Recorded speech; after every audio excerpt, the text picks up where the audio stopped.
Mapping for video games is something I've been interested in for a while. If you've watched my 200 sub special, you know that I used to make maps for Portal 2. However, I didn't want to just make a puzzle map. I wanted to try and make a story. I mean, the story is why I like Portal 2 so much. And to do that, you needed to have an extremely good understanding of Hammer World Editor, the tool used to make maps for Source games. Or Source in general if you're working on the Valhalla project. Link in the description to their Discord, go check it out, it looks really good. I felt that I needed some practice to achieve my goal of making a Portal 2 map series, and that's where CSGO comes in.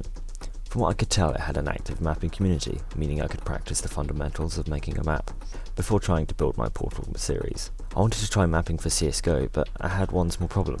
I had never played the game before. But that problem was solved when a week or two ago my friends and I decided to download and play CSGO. With 4 hours in the game, Wow, it's like the film. I was confident I could be a professional mapper. I started by drawing the top-down view of my map. I started with a basic shape and started adding to it, and removing some bits. Blue represents areas that were raised above the rest of the map, like sniper positions and things. I then added purple, or stairs, showing how CT started at the top of the map and T started at the bottom. I added greens, or drop down, and proceeded to add more detail. I won't focus on this for too long, because 3D is much more exciting.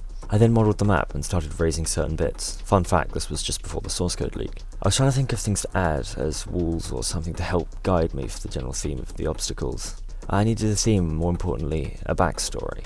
I was talking about this to my friends and they came up with a couple of ideas that I really liked, mainly being a World War II bunker or some cave. I expanded on the idea and came up with the idea that it was based in a terrorist base of operations, an abandoned cave bunker thing.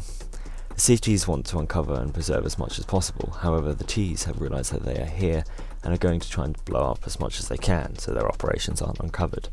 This is when I stumbled upon 3 Clicks Phillips, a channel I discovered while searching for mapping tutorials series on making disparity.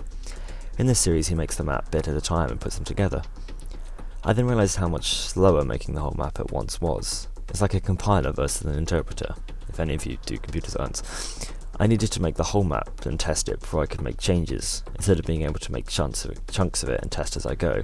So I changed my approach. I almost completely ignored my top-down view and started modelling what was Bombsite B.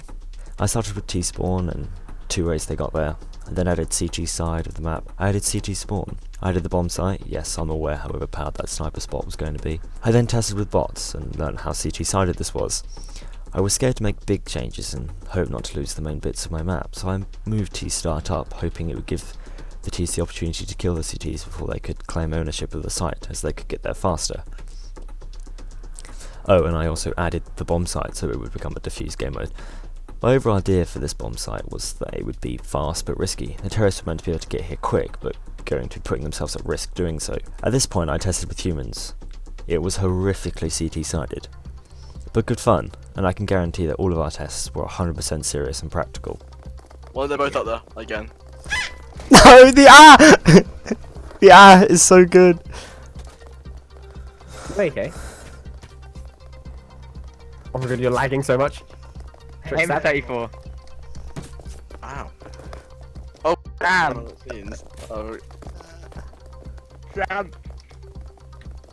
Oh, play for time, play for time. Ow. I learned a lot from playtesting, and playtesters gave helpful advice. I ended up changing the slope that the CTs had into a ladder so they could no longer see the whole platform while also only being 4 pixels on your screen. But where were you? Oh, you were up there. It's really done because I turned the wide ramp into half a wide ramp and a small tower house thing with doors and windows. The doors still need to be fixed as they open weird. I added the ramp up to CT's sniper spot. I also added the medium box, so if you can do the impossibly hard jumps that somehow a box can, you can speed jump onto the ramp, or use it so you don't take 45 damage from jumping off CT's sniper spot. I moved Bombsite B around a bit. Of course I made Bombsite B first. I then added boxes to the top of CT so that the whole area isn't completely empty. And I added a placeholder thing for what you're actually bombing. It's meant to be a big stalactite / mite as it touches both the ceiling and the floor. And it's meant to be a major support thing, so if your T's blow it up, it would cause a cave-in or something like that. Overall, I'm happy with Bombsite so far, and I think that I'm at a stage where I'm happy to work on another part of the map. I expect more changes will be made to this site as the spawns move around and as I add mid and a Bombsite B. You played the very healthy. Ethan, you better put this in your video. Oh, it's going in space. Crazy Russian hacker versus. Yeah. What have you done? I genuinely didn't do anything then. You did. I saw you. What, and when you pressed enter, this happened. What did you type? I said SVG 0. What happens to turn it back to 1? Oh my god. You... If you scope in, you can see. What? It's still 2 times. Oh, because the muzzle flashes, you can see flares from. Yeah, just don't shoot. Just don't shoot. Just don't shoot. Wait for him to plant, because we can see the bomb.